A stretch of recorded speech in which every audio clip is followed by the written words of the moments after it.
Setting goals is a very important part of our life. Process.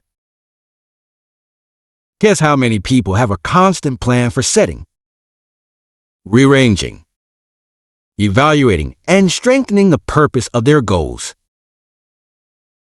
The answer is very few. In fact, if you will do this, you will become among the few who do that. In fact, if you will. Question is, what are you doing with? Most everyone has some time. They have some resources. They have some money. Or they have a paycheck. Or they have some kind of resources. They have some kind of net worth. The big question is, what are you doing with? Where are you investing? Where are you putting? First of all, you've got to understand about society and about money. You've got to understand how to earn it, where to get it, where it comes from, and the importance of managing it. Kids ought to be taught from the time they're just small what to do with the dollar. If a child has $1 and goes and spends it, right away they've developed the wrong habit. And sure enough, if they continue those poor management habits over the first dollar, you can imagine they're probably going to do the same. Poor things with those same dollars when they get old. The plans we learn when we're small, sure enough, are most often the plans we follow the rest of our lives. What to do with your money and where to put it. We teach in the care and feeding of the goose that lays the golden eggs. You've got to be a happy taxpayer. You've got to make sure some of your money goes into financial institutions so the successful people can borrow it and start other businesses that employ more people. You got to make sure that you give some of your money for charity. So for charity and for taxes and for savings and for the accumulation of capital, it's very important to have a management plan for your present resources so that at age 65, you don't wind up like most people do, bro. You wind up with substance. You wind up with plenty to share. You wind up with plenty to endure. A plan for using all of your present resources wisely.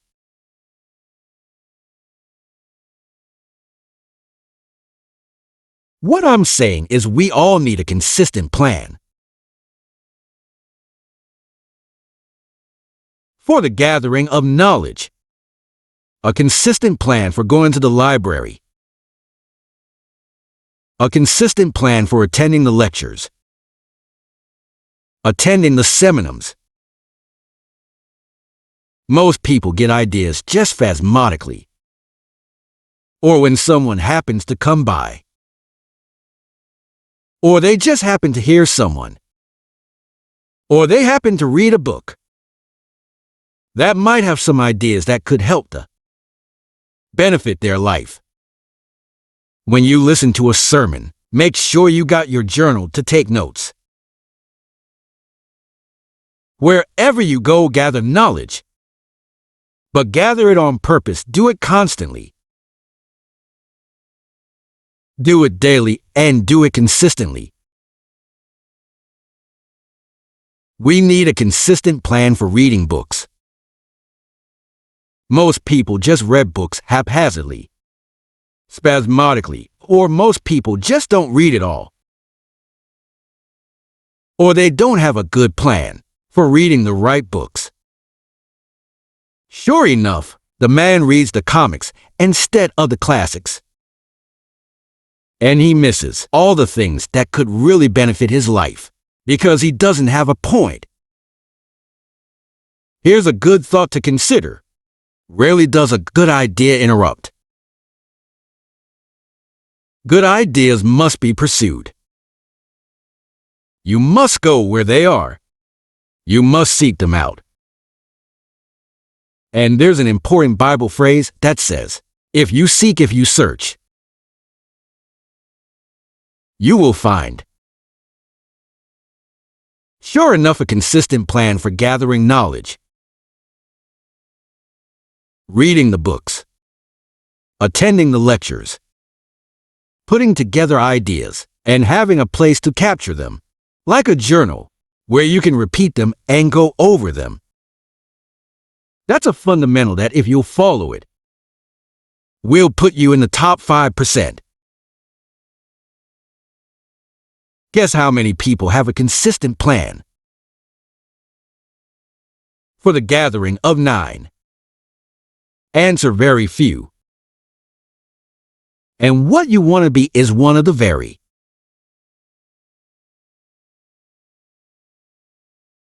You need a plan. A detailed plan for the use of your work time. We call it the game plan. Most people try to design tomorrow and next week and next month in their head. They try to just decide what they're going to do. And most people don't even think that far ahead. They think, I have to get up in the morning and go to work, and that's about the extent of it. But a game plan for financial independence. A game plan for your work time. A game plan for your personal time. The family needs a game play so that you won't miss some of the important things that are helpful to your life and to your success. The kids need a game plan. Mom needs a game plan. Dad needs a game plan. You need a business game plan. You need a game plan for your office. If you're in business, a game plan for your business. A detailed plan for the use of your work time. In the leadership seminar, we talk about how to put together this detailed plan for the day and for the week and for the month. How to stretch out a plan for 6 months and per year. In doing business around the world, we found that you have to detail the plans in great detail, otherwise, sure enough, you're going to miss something. And I can promise you that a detailed plan for the use of your work time will put you in the top 5%. Because most people don't have. Mr. Shelf shared with me, when I first met him, when I was 25 years old. He said, Jim, to do better, you've got to get around the right people. If you have a constant association of people who can better your life and better your lifestyle, you can't believe the progress that you. An association of people of common interest in progress. Success ideas and philosophy. I have a good phrase for you. Never mistake the power of influence. The man says, well, I live here, but it doesn't really bother me. See, that's not true. He says, I'm around these people, but they really don't bother me. See, that's not true. Whoever you're around, whoever you're with, is exerting some kind of influence on your life. And what you must do, and this will be the good year to do it, the first year you've heard about it, is make plans to get around the right people. People who talk positive ideas. People who talk philosophy. The refinement of philosophy. See, just the latest joke holder. You've got to get around people who read, people who are successful, and people who are growing and changing. Otherwise, your influence is going to be in the opposite direction. And I know most of us, wherever you work, you have to be around some negative influences. But what you must do is counterbalance that by an association of the right people. Getting around the right people who can help to change your life for the better. Associating with the right people on a consistent basis. So work on that one. You will work on an association of the right people who can help you to grow financially, personally, spiritually, socially. Sure enough, it will put you in the top 5. Guess how many people have an association of people of common interest in progress, success, ideas, and philosophy? Answer: very few. But be one of the few. Mr. Shelf taught me this one when I first met him. At age 25, he called it lifestyle. Learning how to live.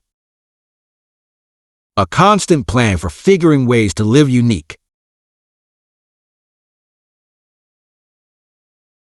and to enjoy your present substance.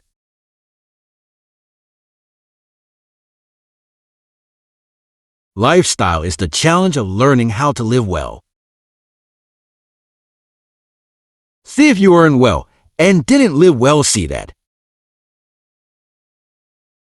If a man made a great deal of money, but his personality didn't change, and his lifestyle didn't change, his uniqueness didn't change, see, that would be pitiful. It's pitiful to find a man and a $500,000 home, and sure enough, he's a $5,000 man. Learning the skills of lifestyle. What to do with your money so that you get joy. Chef taught me the simplest little things. Like chip, he taught me what the word chip meant. I didn't know I'm from a little farm community. What did I know about tip? He said tip, the word tip. Tip comes from a little phrase called to ensure promptness.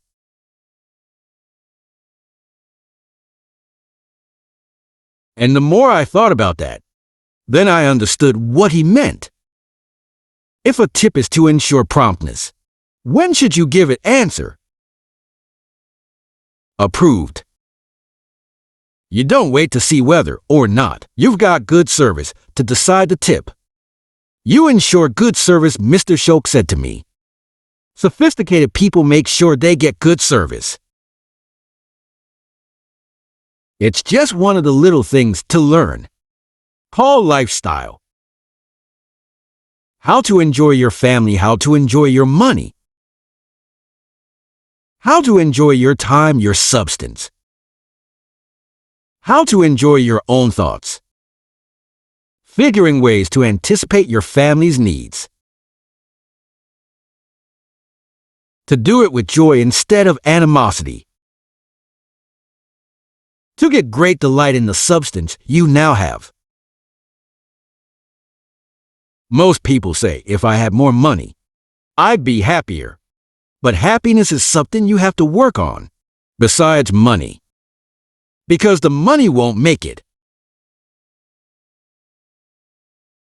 One of the great things to learn in life is that you could learn a great deal. There's hardly anything you can't learn.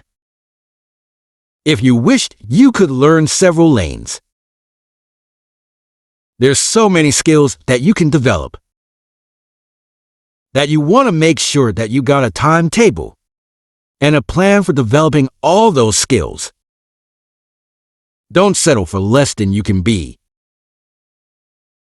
See, at the end of your life, you don't want to wake up and discover that you only live once.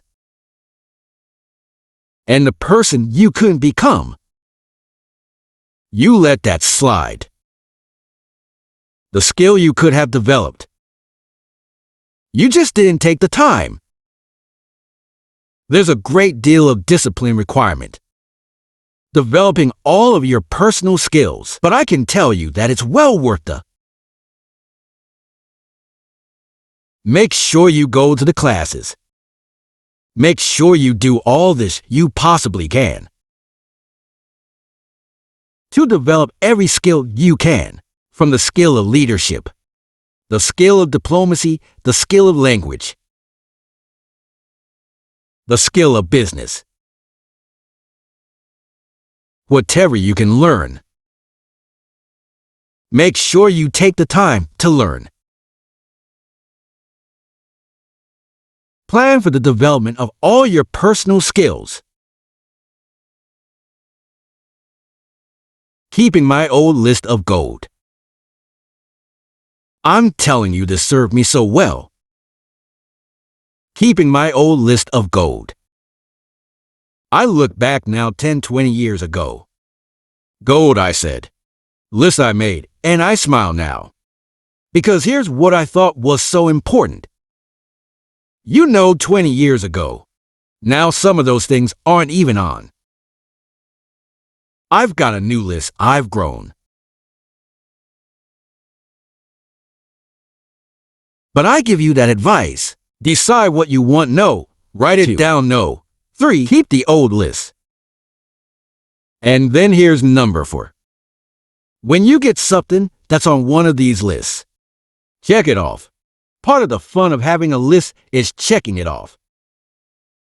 And then if you can add some drama to checking it off, see that what really. I set a goal to go to Spain many years ago. And when I finally made my first trip to Spain, I had that journal with me that had that list in it. And while I had my journal on my lap, waiting for the wheels to touch down in the thread, I waited until the wheels touched the runway, and I checked it out. Just adding a little drop. So part of the fun of having a list is checking it off. Now here's what's important about the list. And designing your future. If the future gets clear, the price gets easy. 'Cause you gotta remember, for every promise, there's a price to pay. Everybody's gotta pay the price. Everybody's gotta do the deal. Everybody's gotta do the discipline. Everybody has to pay. But here's what I've discovered. If the promise is clear and powerful, the price is easy.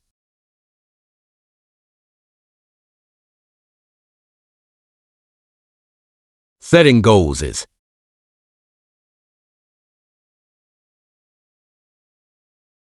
It's work, I know it's work. That's why a lot of people just let it slide. It's work. Many people work hard on their job, but they don't work hard on their future. They just let that slide. The work involved is making plans.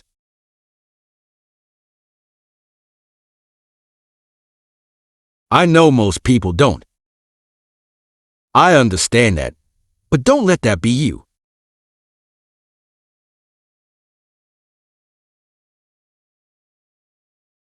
Guy says, well, yeah, you work for I work, but the time you struggle home, it's late. You got to eat and by yourself and watch little TV. Get to bed. You can't set up half the night plan. Plan, and the guys.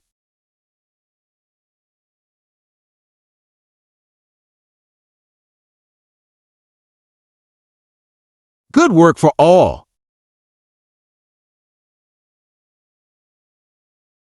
But you got to be better. Working hard. You got to be better than a good worker. You got to be a good planner.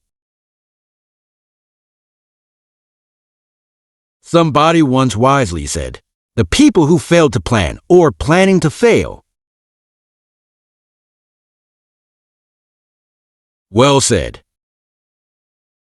Put your goals in your journal. Because one of the major people you want to study is yourself. So here's the list of goals I put together 3 weeks ago. Here's the list of goals I put together 2 years ago. Here's some of the changes I made. Rearrange me of my priorities. I scratched these off, I put these on. I've gotten these. Study your accomplishments. Study what your desires are. Put them on paper, write them down. Here's another reason for writing your goals down. It shows you're serious about doing better. And to do better, you gotta get. You don't have to be real, but you must be serious.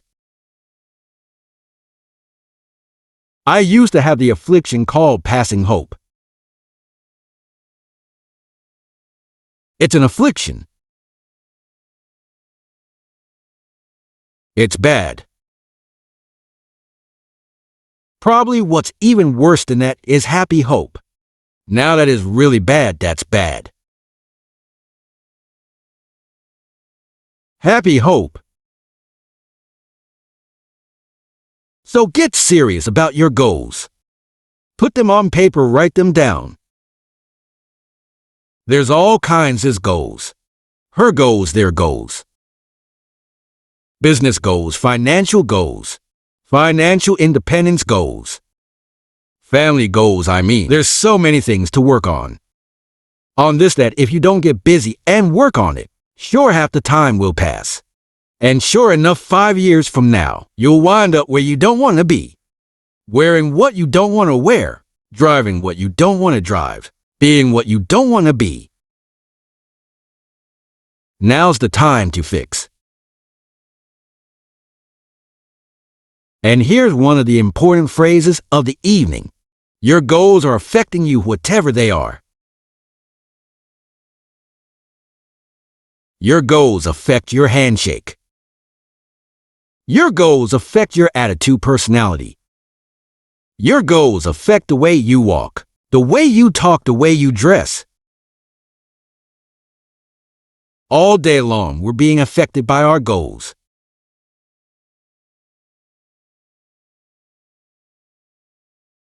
Now some people have gold, but they have such lousy gold. The effect is there. I asked the guy one time, "What are your goals for this month?" The guy said, "Look, if I could just break up enough money to pay these lousy bills." That was his goal. I'm not saying it isn't the goal. It's a goal, but it's such a lousy goal. The effect is there. You don't jump out of bed on Monday morning and say, "Another chance to bump. Scrape up the money to pay my allowance, the bills." So you don't do that. Usually, and say, "Oh, not another Monday." And some people have so given up on life. They have joined the thing God is right.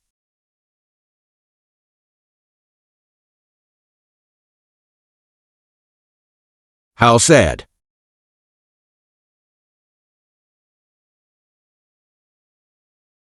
Things will get better. Everybody homes. Poor people hold that ought to tell you something. It means the future does not get better by hope. It gets better by